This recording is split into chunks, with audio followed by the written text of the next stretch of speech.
sur lequel nous nous sommes engagés à ne pas augmenter au niveau des taux pendant toute la durée du mandat, ville et agglo. Donc on va réduire d'autres choses, et en particulier la com. 2 millions d'euros de moins. Vous avez la parole. Monsieur Boumaz, je vous donne la parole de suite. Simplement, essayons d'être dans les clous au niveau du temps, si vous pouvez, parce que il y a d'autres élus qui voudront s'exprimer, et je vous le dis d'emblée comme ça. D'accord. C'est pour vous comme pour les autres. Hein, il n'y a pas de souci. Il n'y a pas de discrimination positive. N'allez pas... Alors, Monsieur le Président, je vous remercie de m'accorder la parole au sein de cet hémicycle pour la première fois, et je tiens à saluer l'ensemble des élus. Mon intervention sera à la mesure de ce conseil d'agglomération exceptionnel, et c'est pour cela que je vous demande de bien vouloir m'écouter jusqu'au bout. Cela permettra à de nombreux élus, nouveaux ou anciens, qui ne connaissent peu ou pas le dossier TAM, de mieux appréhender l'esprit de cette entreprise. Tout d'abord, avant de me prononcer sur l'ensemble des points dont nous allons débattre, je tiens à vous remercier sur l'expérience que vous nous faites vivre, digne de la série 24 heures chrono. Tout y passe. La régie de l'eau, le stade Prévost, la fiscalité zéro, la ville et l'agglo. Allez-y, monsieur Boumaz, je me régale, allez-y. Vous avez oublié la ville et l'agglo. Non, je rigole. La stabilisation des taux à 0 € pour la ville, à 0 €, le stade du Père Prévost, les mariages à Gramont. Allez-y, monsieur. Voilà.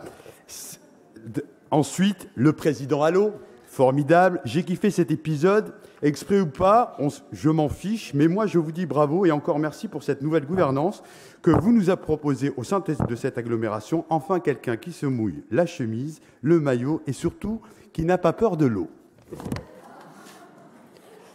Aujourd'hui, vous nous faites part de votre proposition.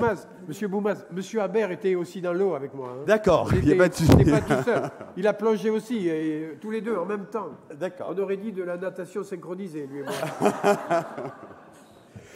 Aujourd'hui, vous nous faites part de cette proposition phare, le tram à 1 €, à condition, comme le dit si bien Midi Libre. Sincèrement, Monsieur le Président, à ce rythme-là, on aura vite fait le tour de vos 15 propositions de campagne et je pense qu'il faudra même envisager assez rapidement d'étudier les propositions des autres groupes politiques au sein de cet hémicycle, comme le nôtre par exemple, le retour des transports en régie, surtout quand on voit ce qu'a proposé Veolia pour ne pas perdre le marché de l'eau, alors on se demande ce que Transdev va nous proposer.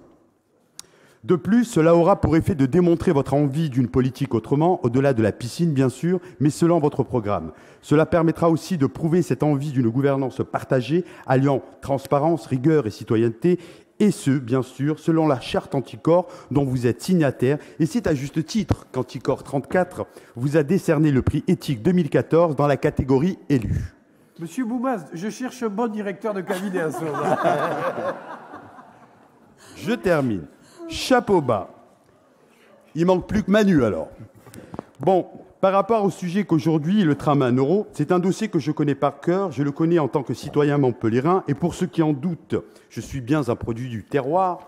Je le connais en tant que salarié État, mais plus précisément en tant que conducteur-receveur. Ceux qui n'ont pas le temps de faire leurs besoins au terminus suite à une cadence de travail infernale et qui s'est amplifiée ces 4 dernières années, où nous pouvons le constater au vu de l'explosion de l'absentéisme. Et c'est là que je vous rejoins. Monsieur le Président, l'absentéisme n'est pas dû à la faute du salarié, mais bien à un défaut d'encadrement. Et c'est surtout, je le connais en tant qu'ancien syndicaliste et ancien président du syndicat régional des transports du Languedoc-Roussillon. J'ai jamais dit ça de la table. J'ai pas parlé de la table, je parle que vous avez dit ça en général. Non, pas en général. J'ai parlé d'un service de la ville où il y a beaucoup d'absentéisme, en l'occurrence le service éducation, c'est la raison pour laquelle je considérais qu'il fallait reporter d'un an la mise en place des rythmes scolaires parce que le tissu du personnel me paraissait fragile. C'est tout. D'accord. Et surtout, je le connais en tant qu'ancien délégué syndical et ancien président du syndicat régional des transports du Languedoc-Roussillon, titre de noblesse que l'on m'a vilipendé, une expérience utile que j'ai rajoutée sur mon CV et qui m'aura marqué au fer rouge, je vous le garantis.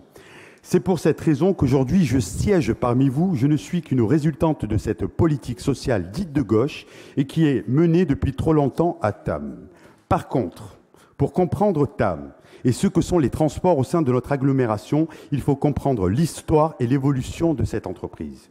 Comment peut-on parler de TAM aujourd'hui sans parler de M. Léon-Émile Franck et de M. Valette, qui ont tous deux initié et proposé à la municipalité de Montpellier de développer les transports en commun en 1875 et en 1893 et qui, par la suite, est devenue en 1946 la RMT, la Régie première municipale des transports de Montpellier. Ne partez pas.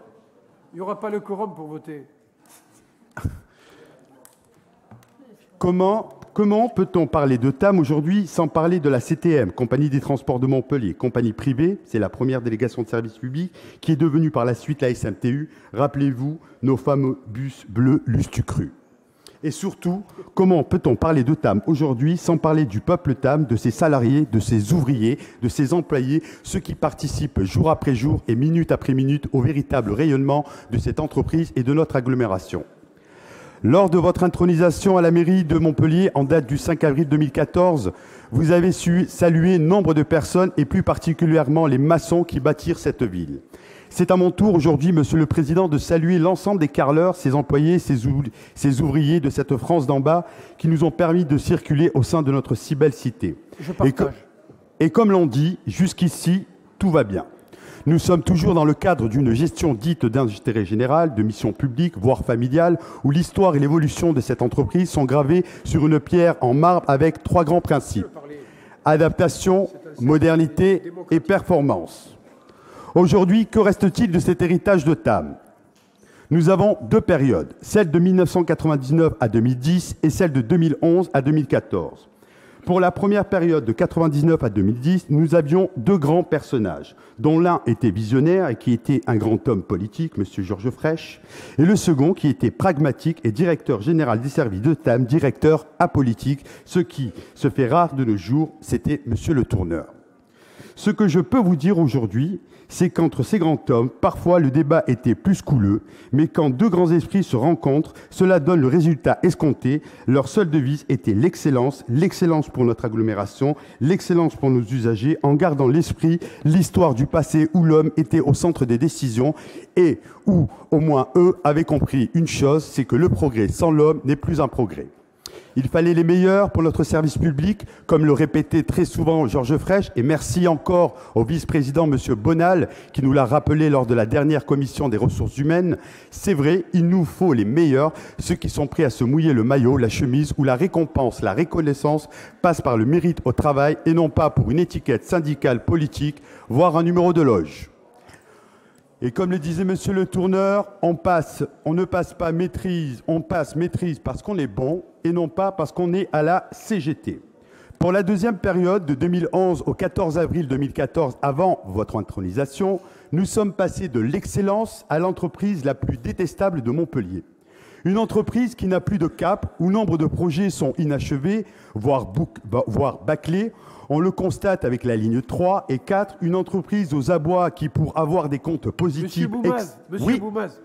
Monsieur Boumaz, vous êtes salarié de TAM, faites attention parce qu'on ne peut pas parler, comme vous le faites, parlez en politique, s'il vous plaît.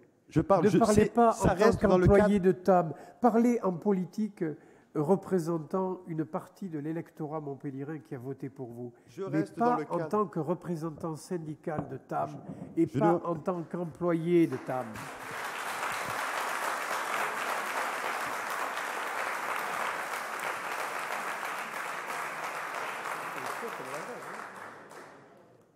Est-ce que je peux terminer, Monsieur le Président ?